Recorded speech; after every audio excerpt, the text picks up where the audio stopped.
et je laisse tout de suite la parole à Mme Schiappa pour nous parler du vœu déposé par le groupe des écologistes.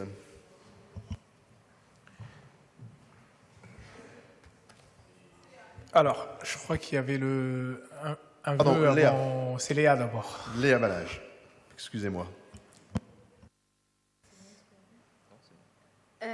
Merci, Monsieur le maire. Il y a encore des échanges. C'est bon, tout est calé. Merci, Monsieur le maire. Ce vœu a été rédigé avant la promulgation de la loi dite Asile-Immigration il y a quelques jours. Mais en réalité, ce vœu comporte bien des dispositions qui vont être essentielles pour notre arrondissement et peut-être pour la République de manière générale. Je voudrais revenir sur le contexte de la rédaction de ce vœu. C'est un contexte qui, depuis plus d'un an, libère une parole xénophobe, raciste, qui empêche véritablement les personnes nouvelles arrivantes et leurs descendants de pouvoir s'exprimer, de pouvoir expliquer avec dignité quels sont non seulement leurs apports à la société d'accueil que constitue la France, mais aussi quelles sont leurs histoires, leurs singularités. Et à travers des chiffres, des statistiques, eh bien, on a invisibilisé des milliers, des millions de personnes qui, en France, non seulement travaillent, participent à la culture populaire, participent à la grande culture également, mais aussi sont nos médecins, sont nos enseignants. Et je crois que ce vœu, non seulement souhaite leur rendre hommage, mais peut-être leur donner une fois n'est pas coutume la parole. Car des digues ont sauté, des digues concernant la République et notre ciment qui est celui de la fraternité et de l'égalité, mais également des digues dans les esprits les plus malades, je vais le dire, de la République, qui ont osé conclure un pacte faustien avec l'extrême droite pour faire adopter une loi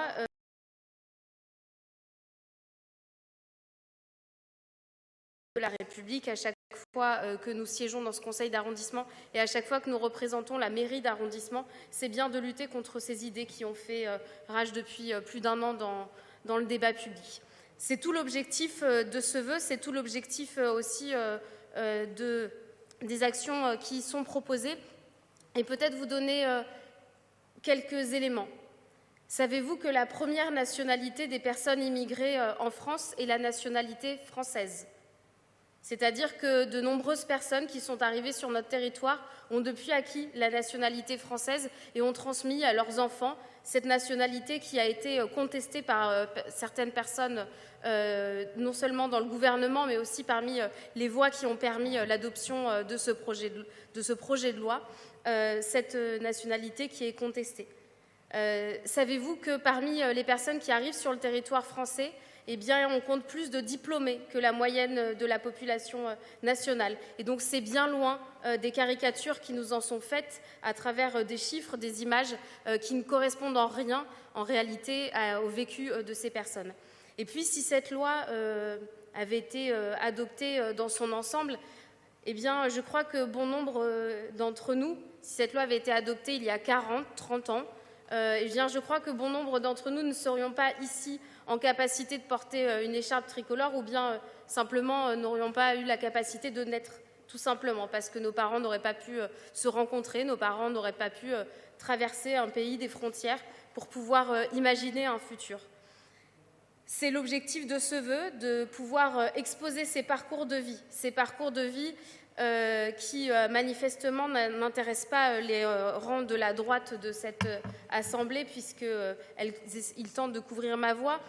Eh bien, ces parcours de vie, ce sont ces parcours qui ont forgé l'histoire du 18e arrondissement, forgé l'histoire de la République, et c'est cela que nous voulons permettre. Nous voulons aussi lutter contre cette désinformation en organisant des conférences, des projections comme le Festisol qui s'est tenu également l'an dernier avec le concours de notre adjoint collègue Anzouman Sissoko qui reprend la réalité liée à la migration, ces chiffres que je vous ai cités, ces histoires qui sont bien loin des chiffres par contre qui empêchent toute humanité dans le débat. Et donc cette campagne citoyenne, nous l'appelons, nous écologistes, de nos voeux. Et j'espère que c'est à l'unanimité qu'elle pourra être décidée ce soir. Je vous remercie. Merci beaucoup. Alors, je vais noter les explications de vote. Donc, j'ai Christian Honoré, Anne Giudicelli, Gérald Briand et Pierre-Yvain Arnaud. C'est ça? Christian Honoré. Oui, monsieur le maire.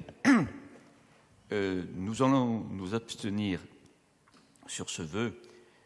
Je ne veux pas entrer en débat sur l'apport de l'immigration dans la Constitution de la nation française parce que, bien évidemment, nous sommes nombreux autour de cette table qui prouvons que beaucoup d'entre nous sont issus de l'immigration, même ceux qui portent un bon nom français, qui en réalité est un nom étranger. Bien. Ce que je... Non, c'est moi. Je voudrais dire quand même, je ne sais pas qui a pu, parmi les élus, dire, et là je parle en tant que citoyen et juriste, que des élus vont refuser d'appliquer une loi votée normalement par le Parlement, approuvée par le Conseil constitutionnel qui a invalidé les dispositions, mais c'est ainsi, nous sommes en démocratie. Donc, que l'on puisse avoir un positionnement, des idées, que l'on puisse faire débat, avoir toutes les considérations, je veux bien, mais je ne comprends pas, je le répète, mais je le dis très sincèrement, comment un élu peut dire qu'il ne va pas appliquer la loi. Et j'attire votre attention, je ne suis pas un spécialiste, mais il me semble, là il y a un ou deux avocats autour de cette table, un présent, Émile Meunier, je ne suis pas sûr que si la ville de Paris n'appliquait pas la loi, elle ne serait pas sujette à des sanctions. Qu'on ait chacun de nous un positionnement vis-à-vis de la loi, ça plaît pas, etc. Ça, oui, c'est la démocratie, on peut en parler. Mais la loi a été votée, normalement, régulièrement. Le Conseil constitutionnel s'est prononcé, point. Enfin, je dis ça, pardonnez-moi, mais c'est très important pour nous. Et je le répète, je ne suis pas sûr que la maire de Paris, oui, enfin, c'est elle qui est responsable, ne serait pas pénalisée si elle n'appliquait pas la loi. Donc c'est la raison pour laquelle peut-être aurais-je voté autrement s'il n'y avait pas eu ce refus de mettre en application les dispositions, j'aurais peut-être voté autrement, mais voilà ce que je voulais vous dire. Merci beaucoup. Anne Giudicelli. Merci, monsieur le maire. Oui, non, je vais être très très courte. Effectivement, les Français se sont exprimés, ont fait valoir, une fois n'est pas coutume, leur soutien à cette loi. Après, on ne va pas refaire le débat ici au conseil municipal. Ce qu'on veut, c'est la majorité des Français, c'est juste l'application des règles. Tout à l'heure, on parlait des vélos. C'est sûr, quand les règles ne sont pas respectées par tous, c'est forcément, ça crée des tensions, et c'est tout sauf un bien vivre ensemble et qui comprend bien évidemment la présence de toute nationalité tant que les règles sont respectées. C'est vraiment simple, et si ça, vous voulez l'utiliser pour faire valoir une idéologie que finalement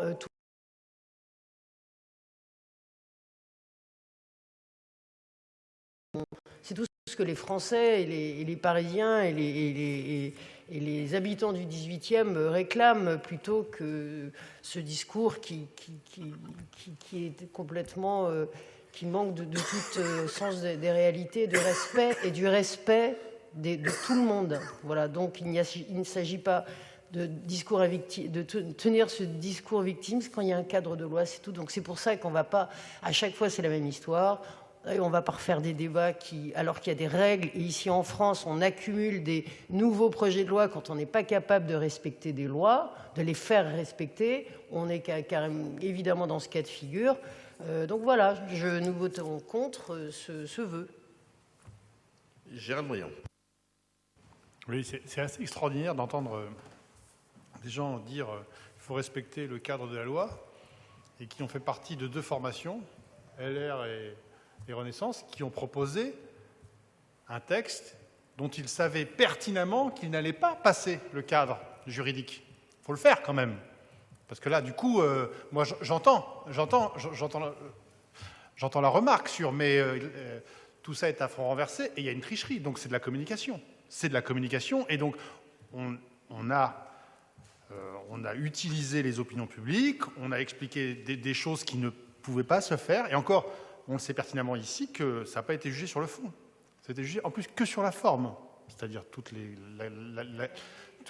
cavaliers. Donc en plus, le jugement a eu lieu sur la forme. Donc d'une certaine manière, quand même, là je dis calme, quoi, sur les appels à la loi et au respect de la loi. Moi je crois que les élus dont vous parlez, monsieur Honoré, ont lu un peu dans le marc de café, on dirait, parce qu'ils ont en fait dire qu'ils n'avaient pas appliqué une loi qui savait pertinemment qu'en fait elle n'était pas applicable. Donc finalement, on ne peut pas leur faire ce reproche. Je crois que ça fait du bien d'avoir un peu de... Et pour revenir sur le fond, d'avoir un vœu qui redit des choses sur la question de l'immigration. On est sur un territoire en plus où la question de l'immigration, on la connaît. On la connaît, on l'expérimente. Parce qu'on a aussi des gens qui se répandent sur des plateaux de télé et qui ont manifestement une prescience sur la question de l'immigration, mais qui des fois ne rencontrent pas, hein, parce qu'il y a aussi ça. Hein. Donc nous, on sait ce que c'est. On sait ce que c'est que le vivre ensemble. On sait ce que c'est que les difficultés. On sait que le travail qu'il faut faire. Donc d'une certaine manière, oui, aujourd'hui, il y a à mieux faire. Et il serait de bon ton que ce pays remarche sur ses 2 pieds. Et ces 2 pieds, c'est aussi un territoire qui est d'accueil, de rencontre, de fraternité. Et voilà, c'est un vœu que nous, on va voter avec nos 2 mains, pas nos 2 pieds. D'accord ? Merci. Et pour finir cet échange, Pierre-Yves Arnaud. Merci beaucoup, monsieur le maire. D'abord, pour rappeler effectivement, parce que je sens qu'il y a des gens qui tiennent beaucoup au cadre de la loi. Moi, il n'y a pas longtemps,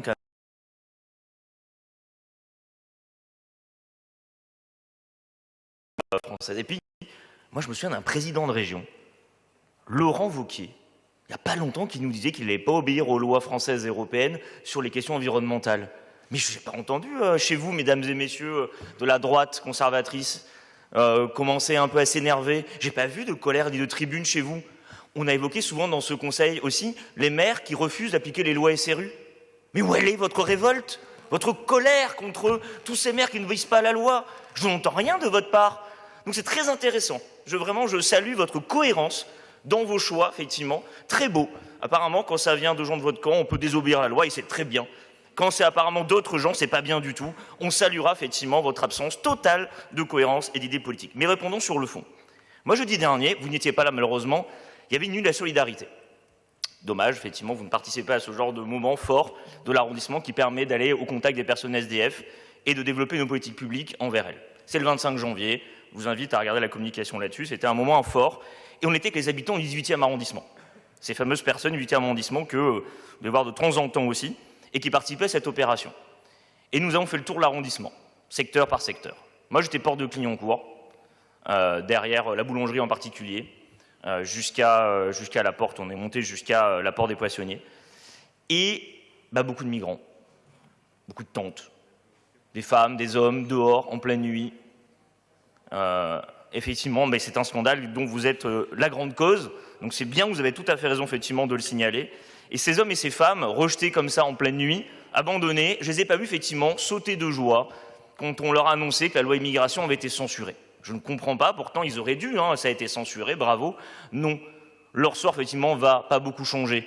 Ils ont compris qu'au bout de la 42e loi, 42e loi sur l'immigration, qui les a mis dans cette situation-là effectivement, ils n'allaient pas effectivement avoir un meilleur destin.